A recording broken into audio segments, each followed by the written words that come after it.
You need the right tools for the job. All right, everyone. So I'm doing a quick update on my Storm build. I've done one previous. It's the same build. The only difference here is it's no longer a masterwork Javelin. I'm at 11 Legendary 788 status on it now.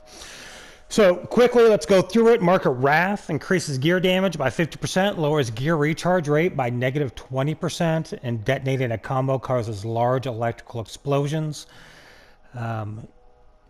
13% repair amount, not really a great roll on it. The thing is that really makes this one good is that negative 15 shield delay. So it brings my shield back up whenever it gets popped. Works in synergy with Soften Blows and Vanguard's token, which we'll get to in just a second. Soften Blows increases Javelin shields by a large amount. Increases damage resistance by 75% for 5 seconds when a shield runs out. And on top of it, I got a 90% shield max roll on it and 45% melee damage. So if something gets up close and personal with me and happens to pop my shield, I get that damage resistance and I can hit it back and then run away. Market Clarity increases elemental damage resistance by 35%, and clearing a status restores 40% armor. So that combined with Vanguard's token that gives me 40% resistance when my shield breaks, along with Softened Blows. I'm now at 100% resistance. And if I'm on fire, I'm electrified, whatever, I have a status on me. When it clears off, it gives me 40% of my armor back. This one doesn't have a great roll on it either. Overheat delay recovery, pickup radius. They're okay, especially pickup radius if I don't want to go down to the ground. Not too bad, but nothing special. Vanguard's token also increases my armor for 25%. And then, of course, if my shield breaks, it gives me that 40% resistance. Again, on this one, rolls aren't anything special.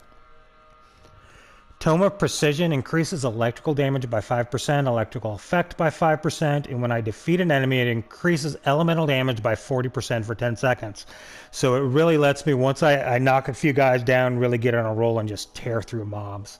Fortunately, this is one that needs upgraded as well. Drop rate and overheat delay recovery aren't anything special. But the perks on these, not the rolls, but the actual perks on these work so well together. It keeps me up and running, and nothing can kill me. Token of Daring increases elemental damage by 35%, decreases physical damage by negative 35%, and on a shield break, it instantly recharges all my gear.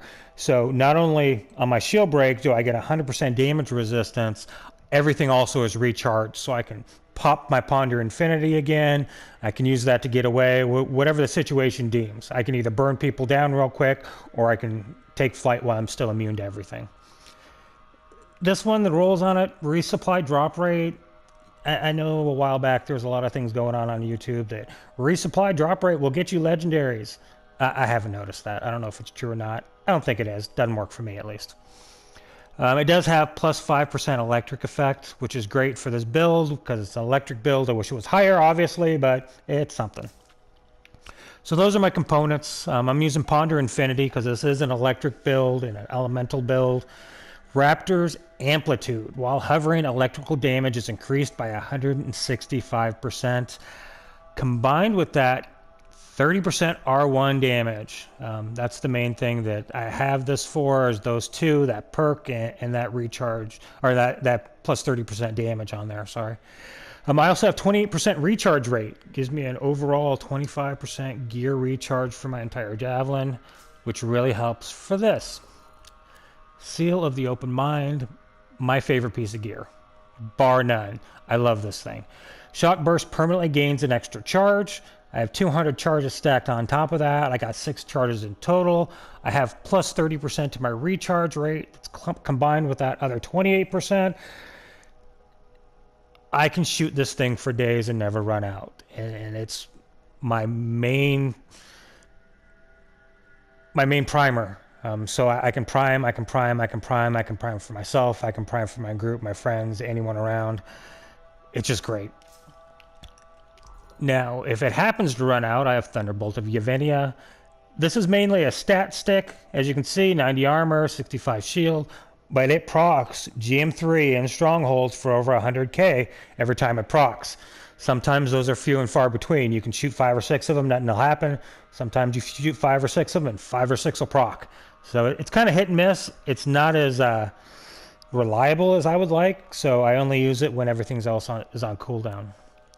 Rallner's Blaze I can use to prime, but I honestly don't need it with this build, so I don't. It's a stat stick for me. 95% armor, 75% armor, double rolls on that are great. It also gives me some support recharge back as well, so gotta love that. For the support itself, I only use this support for the R1 recharge to get that Seal the Open Mind recharge faster. So that's the build for right now, guys. It's a great build. I'll post a video on it doing a stronghold in GM3 a little bit later so you can see how powerful it is, what kind of survivability it has. But I hope you like it. Hope it helps you out. Thanks for watching, guys.